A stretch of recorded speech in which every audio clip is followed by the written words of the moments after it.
can understand if people didn't want to use sound if we were 20 years ago and you weren't going to be running radio ads and you weren't going to be running TV ads, then you really didn't have any, and you were just selling a product, then yes, you probably didn't really need to think about sound.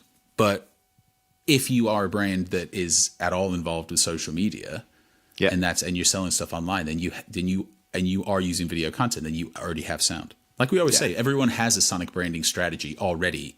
You might just not have an intentional one, and it's all just happenstance, and you're hoping it's going to work out for you. It's like it's been created for you just by chance.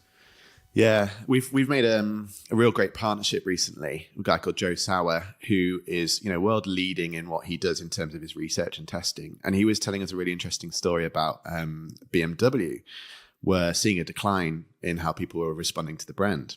And I think it was 6 months after launching their sonic branding was when they were doing all this testing, and it took them 6 months to realize and work out that it was actually the sound of the company that was the cause of this decline that they'd seen.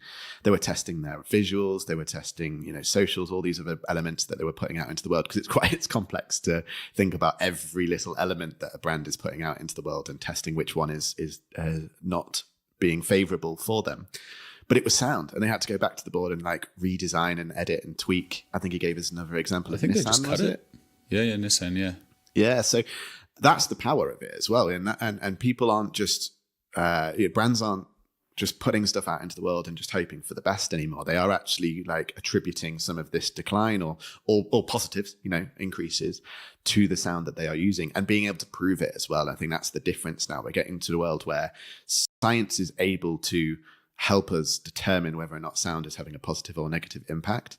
And for us to even be in that place in the first place is credit to the impact that sound has, and why we shouldn't be just thinking about it as a nice to have or a little bonus to throw onto a video after it's been edited together.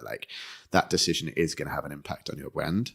And we're here to make people conscious of that decision rather than it being subconscious.